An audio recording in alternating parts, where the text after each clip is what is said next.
নমস্কার বন্ধুরা, welcome to EDS sports 9009।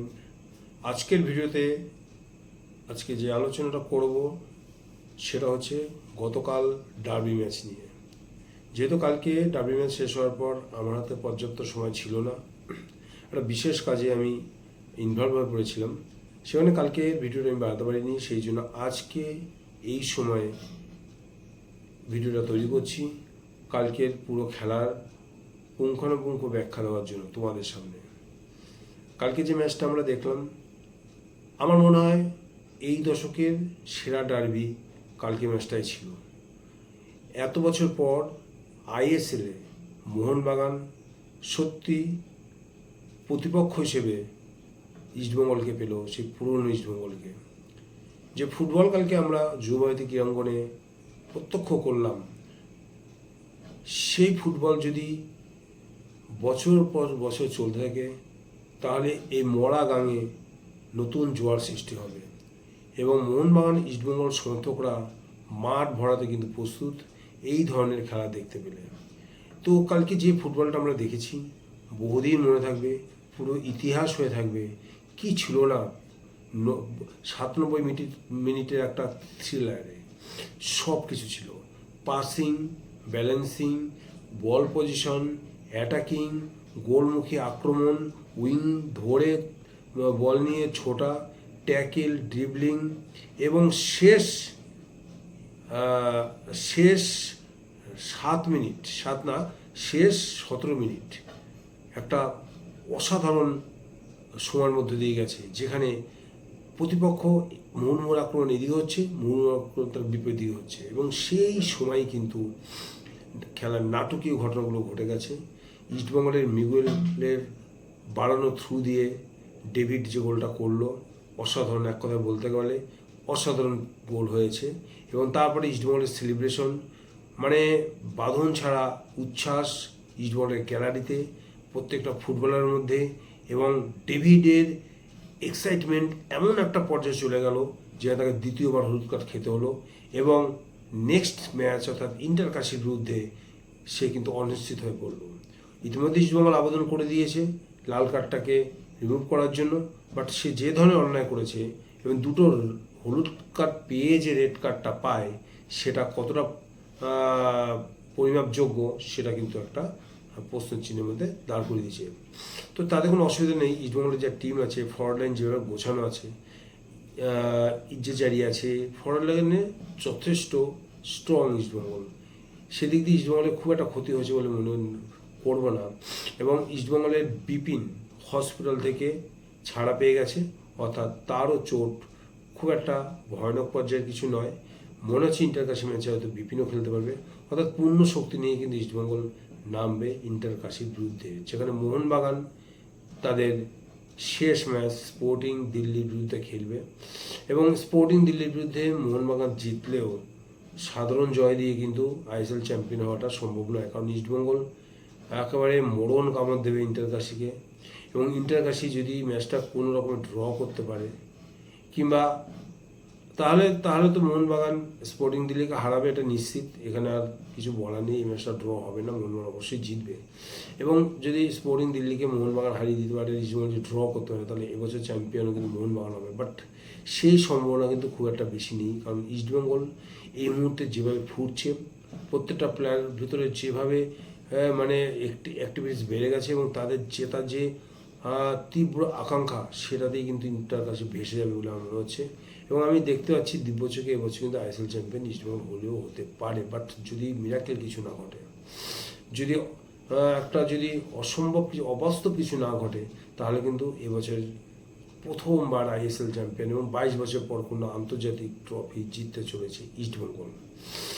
গতকাল যে ম্যাচটা আমরা দেখলাম, সেই ম্যাচে মোহনবাগান লোবেরা মোহনবাগানের পুরো 6জন প্লেয়ারকেই চেঞ্জ করে দিয়েছে, একদম আমূল চেঞ্জ, যেখানে লিস্টান ক্লাসো অ্যান্ড মনবীর সিং তাদের পুরনো জায়গা ফিরে পেয়েছে।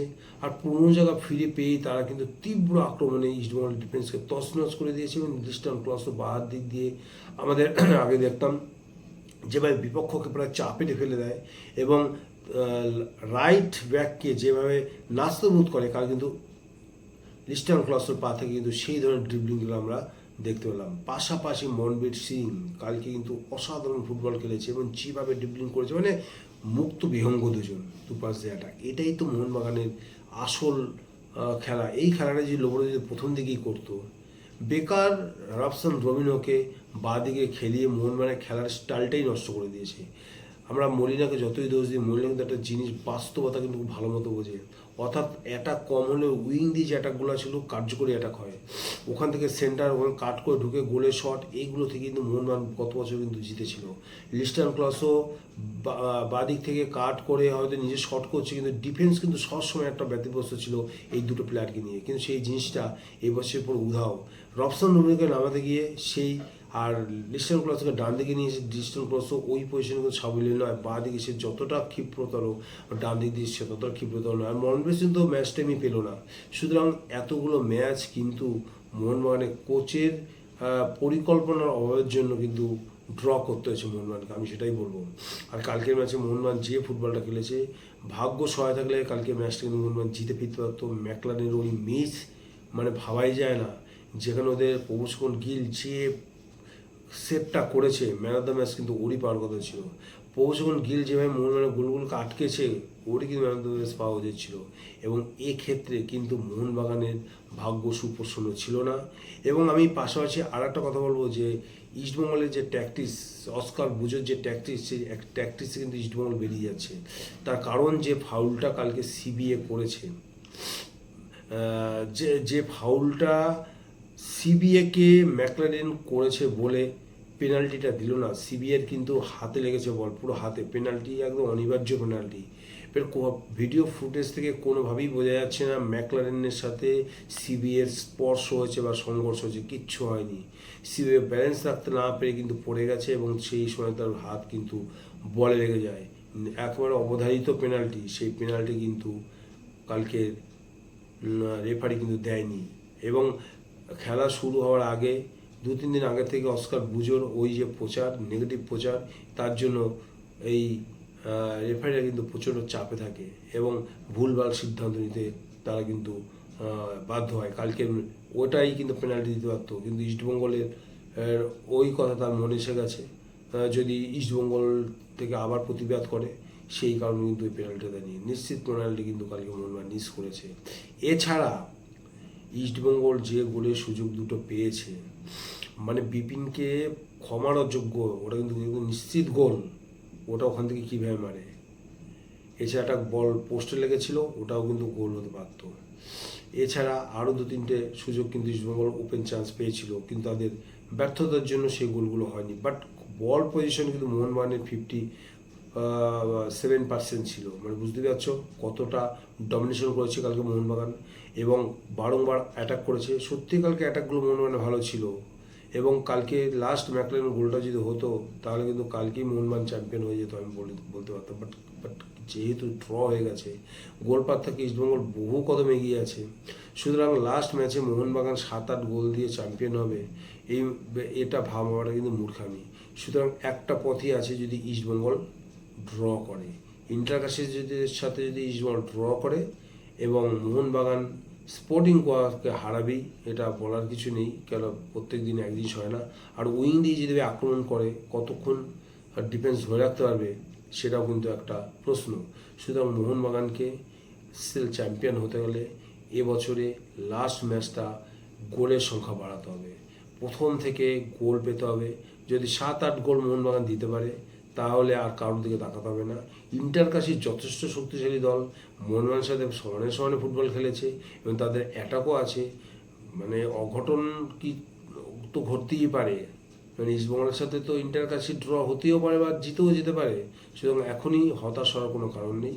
মোহনবাগান সমর্থকদের বলবো, বিশ্বাস রাখুন, হয়তো এবছরের আইএসএল প্রথম থেকেই হচ্ছে গিয়ে অস্বাভাবিক ফুটবল হচ্ছে, মানে যেটা হওয়ার কথা সেটা হচ্ছে না, যে দল জেতার কথা সেই দল হেরে যাচ্ছে।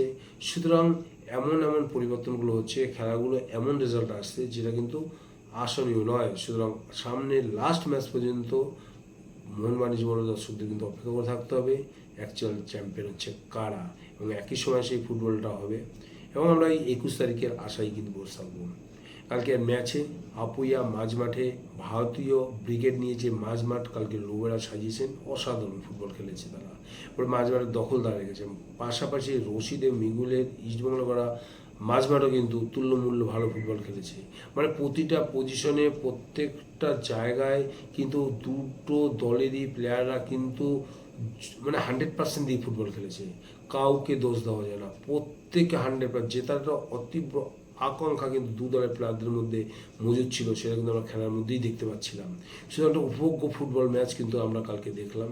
এবং এই ম্যাচ হওয়ার ফলে আইএসএল চাক্ষুষ করলো আর একবার যে ডার্বি কী জিনিস, বিশেষ করে কলকাতার ডার্বি এশিয়ার সেরা ডার্বি তকমা কেন পেয়েছে, সেটা কিন্তু কালকে আইএসএলের এই ডার্বি কিন্তু আরেকবার প্রমাণ করে দিয়েছে। এবং এবছরে আর ডার্বি হওয়ার কোনো সম্ভাবনা নেই। সামনের বছর দু দল কীরকম চেঞ্জেস আনে, কীভাবে তারা টিম পরিবর্তন করে, মোহনবাগান কি পুরো বিদেশিদের ছেড়ে দেবে নাকি তাদেরই রেখে দেবে, ইস্টবেঙ্গলই বা কী করবে, অস্কার থাকবে না চলে যাবে, এগুলো হচ্ছে পরবর্তী প্রশ্ন। এখন আমাদের শুধুই লক্ষ্য 21 তারিখেই আমরা তাকিয়েছি কারা চ্যাম্পিয়ন হবে। আরও একবার বলছি, মোহনবাগানের প্রত্যেকটা প্লেয়ারই কিন্তু কালকে ভালো ফুটবল খেলছে, পাশাপাশি ইস্টবেঙ্গলও কিন্তু তুল্যমূল্য যথেষ্ট ভালো ফুটবল খেলেছে। কিন্তু গোল মিসের প্রতিযোগিতায় এ বলে আমায় দেখ, ও বলে আমায় দেখ, এই গোল মিসটা যদি না হতো, গোলের দিক দিয়ে যদি ফরওয়ার্ডরা নিখুঁত থাকতে পারতো, তাহলে কিন্তু কালকের ম্যাচটা আরও উচ্চ পর্যায়ে উঠতে পারত। তো এই ছিল আজকে আমার ভিডিও ভালো লাগলে লাইক এবং শেয়ার করতে একদম ভুলবে না।